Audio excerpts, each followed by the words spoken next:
I really wish I could use each and every single one of these notebooks every single day. But I don't think that's even humanly possible. But that doesn't mean I won't try.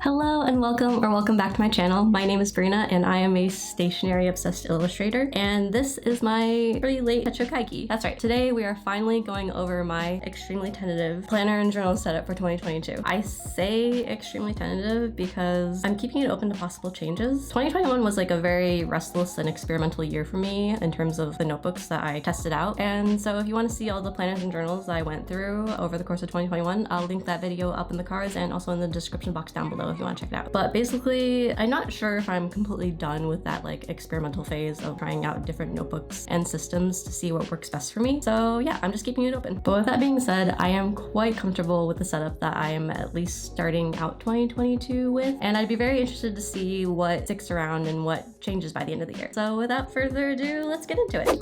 So this is a huge stack of notebooks. You could say way more notebooks than any single sane human being should be trying to juggle within one calendar year. And I'd be inclined to agree. I am fully aware that this looks a little insane. But out of all these notebooks, there are only 3 that I am actually dedicating to daily use. And even then, that's kind of not quite true. So these 3 notebooks are the 3 that I am actually using kind of sort of on the daily. And the first one we will start with is this guy. First up is my everyday planner. This really, truly, actually is the only notebook in this entire setup that I am opening and using every single day. This is a Shakespeare personal size traveler's notebook in their Callahan hairy leather, and in this I have a Hobonichi Weeks and 2 Midori Md Light gridded notebooks. So my Hobonichi Weeks is my main planner, and I will show you how I use it. So in the yearly index, this is where I track my social activity. As you can see, I have a color coding system for each social media, and I will block in whichever color if I post on a specific day on that social media platform. And at the top, I will log in the total number of followers or subscribers at the end of each month. I actually flip-flopped for a while between whether or not I wanted to track follower numbers or just write down the total number of how many times I posted that month. But in the end, I thought maybe it'd be interesting to see how often I post and compare that to how my numbers fluctuate and go up or down each month. This probably isn't the greatest for my mental health, and tracking follower numbers definitely feels like I'm putting my self-value into like arbitrary social media numbers. But hey, it's my grave and I dug it and I fully intend to lie in it, I guess. Oh, also, I actually changed this December column to reflect December of 2021. I saw someone else do this using this section as like a health tracker or something. It might have been just Scribble on YouTube, but I could be wrong. Anyways, they did this because since the Hobonichi Weeks starts the first week of December, basically if you get another Hobonichi Weeks for next year, then this December column could be kind of moot if you start using that planner as soon as you can. I also really like the idea of how once you get to the November, you can actually directly compare side by side the numbers to the time when you first began your tracking, and it's kind of like a see how far you've come kind of idea. The monthlies so far are a little bit barren. I'm still trying to figure out how this can best serve me. I really want to use this as a production/posting schedule, which I did a bit for YouTube in January, but I think the struggle is stemming from not really knowing what the best production schedule is yet for all of my work and the things I want to make. But hopefully this section will continue to develop as I figure that out. Now the weeklies are very straightforward. I jot down any general tasks or events for the day, and most recently I've been separating onto this right column my production to-dos that I create based on my monthly production schedule, and then I use the rest of the space for notes or other miscellaneous task lists. And of course I love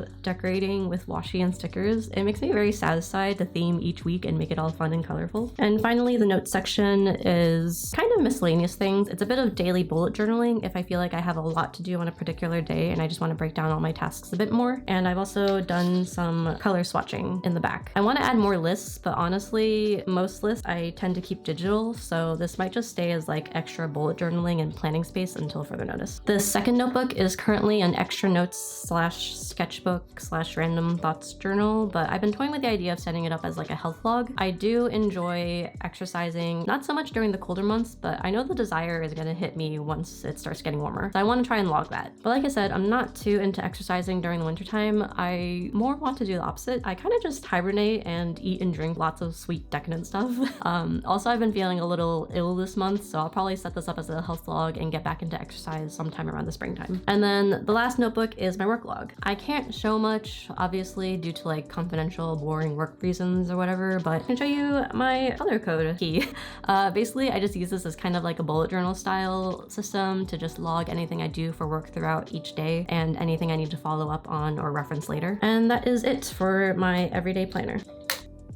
Next in my system is my almost daily memory keeping journal. Now, one of my most favorite things I did in 2021, but unfortunately didn't keep up with, was my creative journaling and memory keeping. And I spent a lot of time thinking about why it wasn't something I was able to keep up with. So last year I did my journaling in an A5 Hobonichi Cousin, which to be honest was like kind of stressful to keep up with every single dated page. And the 1 day per page structure felt very limiting because I would feel stressed to fill a whole A5 page when I didn't have much to say, or I wouldn't have enough space on days when I had a lot to write about. And I love pasting stuff in, so once this gets like super chunked up, the A5 notebook just takes up like so much space. I went back and forth so many times as to what I would use for this year. And finally, at the last possible moment of 2021, I decided to jump in and try out a notebook size I had never used before, which is a standard size traveler's notebook. So this is a Chic Sparrow Narrow in their Callahan Yaffe leather, which is by far my favorite leather cover I've ever gotten. Ever. This leather is like if a notebook cover could feel like a hug. That's what my first thought was when I got this. It's like a very friendly and like comforting leather, which is like perfect for its use as my daily memory keeping journal. I have 4 inserts in here, but I'm really only using 1 so far. The others I got in order to try out throughout this year, since this is a new size to me and I kind of just want to like see how it works for me. The first insert that I have in here is a vertical weekly Travelers Company insert. I love the pages when I've seen other people using this insert to do some journaling or planning, so I wanted to try and experiment with it. The third insert is a Travelers Company dot grid notebook, which I am actually using for my morning pages, which I admittedly haven't been doing every single morning so far in 2022, but we're working back up to almost daily, I think. My handwriting is quite tiny, so instead of doing 3 pages, I will set a timer for 15 minutes and just write as much as I want in those 15 minutes to help clear my head in the morning. The last one is a Travelers Company sketch paper insert because I want to try out the size for drawing and see how it works for me. So I just thought I'd give this insert a go. And then my main journaling insert is actually a Paper Penguin Co. wide size insert that I bought for a different planner, but I went and had it cut down to a standard size as like an emergency journal when I made the snap decision within like the last 10 days of 2021 to use this notebook size as my main journal. And I had no inserts at the time whatsoever in this size, but it all worked out. So I've been journaling in this since around Christmas Day, and while I will journal about each or at least most every single day, the plan going forward is actually only to do batch journaling like once or twice a week. I think that will help me keep up with it more often in the end. So my last daily notebook is this A6 English Hobonichi Techo in my Dorami-chan cover. It's so cute, isn't it? And this is acting as my daily doodle diary. Now, this was not in my original plans for my 2022 lineup. I actually was just very desperate to get my hands on this Animal Crossing cover, and they were totally out of stock of it on the Hobonichi site. So once JetPens got them in, I went in and snatched one up as quickly as I could. But the thing with ordering from JetPens is that any A6 cover you get, you can't have the option of just getting the cover by itself. It will automatically come with the A6 English Techo as well. So this kind of like landed in my lap, and I admit that I had no idea what to do with it at all leading up to 2022. Luckily, right before the new year, I thought that maybe I should try using this to do like daily comics to highlight a part of each of my days. Kind of like romanticize, or more accurately make fun of my life and laugh at myself a little bit. And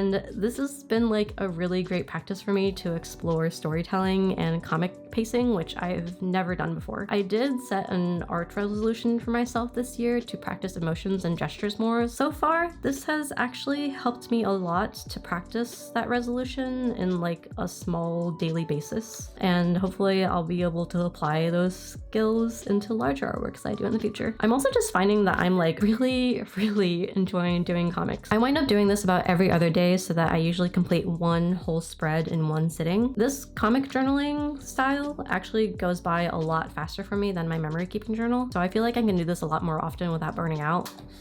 And now we move on to the not so daily notebooks. These are the ones that I will go into maybe once or twice a month, or just when like the mood or event dictates that I do. So first off is my home log. This is a Chic Sparrow wide size traveler's notebook in their Austin Emma leather. And this first insert that I have right here is our home finance tracker and budget book. Once or twice a month, I'll log all of our expenses, and I have a color coding system to categorize all of our spending. All right, so if editing Brina did her job, then you can't see any of these all blurred out, but I'll just show you what I do. So this is my color coding system that I use, and then I will just divide our expenses up into like what week of the month it is. I will write down the date, I'll put a little color dot saying like what type of expense it was, I'll write down what it was, and I'll write down the amount that we spent. At the end of it, I will tally up each category, and then there's also like a total for the entire week. Once I have those amounts like for each week, then I'll also tally it up at the end of the month. And that's basically what I do to like check our expenses and kind of keep track of them to see where everything is going. Within this notebook, I also have some budget charts to help plan out like how much things would cost to do some home reno or decoration that I would like to tackle on this year. So I had a second insert in here to journal and track any home makeovers or reno that we do, but I hadn't gotten a chance to do any of that stuff yet to our new house. So since that had been empty at the end of 2021, that's actually the wide size notebook that I mentioned earlier that I had gone and got chopped down to use as my memory keeping journal. So I still need to buy a new notebook for my home journal because I'm in the middle of redoing my studio space right now. So like I'm gonna need a notebook to journal that whole room makeover, you know? So the biggest notebook I have in here is our family/home log. This is a Moleskine 18-month planner, and in it I'll just document whenever we have like a medical appointment or vet appointment, and also any home maintenance stuff. But yeah, so this is just me trying to figure out how to be responsible.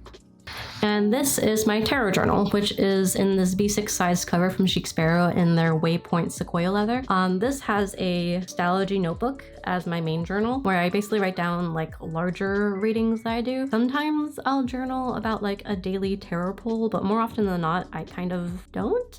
This is really more for like readings that involve 3 or more card pulls. I mean, like I should start doing like daily tarot pull entries in this, or like at least logging them. Maybe I don't even have to say anything about it, just like kind of keeping track of what they are. And then the other 2 inserts that I have in here are from Paper Penguin Co. They are currently empty, but I'm reserving this smaller 80-page one for making notes of like my favorite tarot spreads, and the other one is for doing like an in-depth study for one of my tarot decks. I also have this surprisingly like very soft cork pocket insert from Oribu shop on Etsy. I'll link their shop down below. This is where I keep some like card cutouts for readings that I intend to journal about, and that's that for my tarot journal. And along the same vein as like my tarot practice, we now have my spiritual journal. This is basically made up of a lot of Midori Md notebook inserts being housed in a B6 Slim Chic Sparrow traveler's notebook in their Waypoint campfire leather, which I think is my favorite color for a leather ever. Like, look at this like mustard yellow inside and this very like burnt orangey color. I love it. Anyways, I'll say as much for this journal as I did in my last video. This is a pretty private journal where I might do like a bit of sigil crafting, and I also write about like moon phases and monthly intentions corresponding to those phases, and I write down correspondences pertaining to herbs and crystals, and maybe write about a few other divination practices that I pick up, like pendulum or dice reading / astrogalomancy. But yeah, I don't talk about this much. It's kind of like that rule of don't tell people your wish or it won't come true, except it's more like I don't want to tell people about my wishes. Yeah, okay, moving on. Okay, we are starting to get into my more, I guess, miscellaneous notebooks. I wouldn't say that these are like super planner-y or journal-y, but lots of things can be journals, I guess, so these could be classified as such, I suppose. So this is my, I don't know what to call this journal. This is like a Happy Mail swatch journal. I keep 2 B6 plus Leuchtturm notebooks in this Chic Sparrow Yaffe cover. Once again, like this is my favorite leather from them ever. This is actually the first one that I got, and I loved it so much that I bought it in the narrow size to use as my memory keeper. At the moment, out of these 2 notebooks, only one really has a purpose. So this is basically where I keep any like postcards or letters that I get. I also use this to like swatch some tapes and stickers and pen sets. The second notebook currently doesn't have like a use, but we'll see about it. Now this little cutie used to be my morning pages journal, but since it's my tiniest traveler's notebook that I own, it's now my on-the-go notebook. This is a Chic Sparrow pocket-sized chamomile. If you're watching this, I suspect you'll get me, like you'll understand, right? It's like that need to have a notebook of some sort within reach no matter where you go off to. Yeah, so this just like lives in my bag by daylight and in my nightstand by moonlight. Alright, final stretch, woohoo! Thank you so much if you're still watching, and if you are still here, I hope you've been enjoying this video enough to have been sticking around for this long, so please feel free to leave a like if you're so inclined, and subscribe to my channel if you want to see more videos about journals, art, and possibly some fountain pen content I've got planned. My last category is sketchbooks. I have 3 planned, but we'll see how much of them actually get used this year. So the first one is my A5 Midori Md cotton sketchbook that's in the strawberry biscuit cover from Hobonichi. This sketchbook I have been in since 2017, which was around the time when I got my first iPad Pro, which kind of explains a lot about like why I stopped drawing so much traditionally at that time and why I've been in this since 2017. It's just because I stopped using sketchbooks as often. Anyways, I am trying my best to make time to use my sketchbooks more often because I have a newfound joy in sketching with Fude Nib fountain pens. So the plan this year is to finally finish the sketchbook. And hopefully once I finish the sketchbook out, I can move into this other Midori Md cotton sketchbook, but this time it's in the B6 slim size, and I'm keeping it in this Chic Sparrow Giovanni folio cover. And I would really love to see if either this B6 slim size or the standard traveler's notebook will work for me as a sketchbook, because once again, while I love the space of like the A5, just like I did for my memory keeping last year and my current sketchbook, I would just really love like better portability, which preferably is this B6 slim, but hey, if my preference turns out to be the standard, I'll adjust. But yeah, so this guy is going to be my new main sketchbook and hopefully a much more portable option to keep in most of my bags so I can go out and about with my sketching arsenal. So this is an A6 Midori Md sketchbook. This is the regular MD, not the cotton MD like my other 2 sketchbooks were. I currently keep this in my new Animal Crossing cover that is so cute. And this is my drawing challenge / Posca paint pen sketchbook. So I've had this since around 2020, but it didn't actually see any use in 2021 like at all. Basically back in 2020, this is like my Inktober sketchbook, but I didn't do Inktober last year. This year, I'm not sure I will do any sort of monthly drawing challenges, but this will at least be for like small scale Posca paint pen work. And then on like a side note, I really want to get like a clear cover on cover for this Animal Crossing cover because I would like to protect it, especially since it's for like an art related notebook, but they were out of stock of the cover on covers on jet pens last time I checked, and I decided I'd just wait until Hobonichi has their spring release to maybe, I don't know, order like another cover or 2 that I have my eye on and also like toss in some clear cover on covers then. We shall see. Oh my god, we finally got through it, guys. That is my entire setup for 2022 that I'm starting the year out with. Anyways, I hope you guys enjoyed this video, and please stay tuned for my January journal flip throughs. But yeah, that's all from me for now, and I'll catch you guys in the next one. Bye!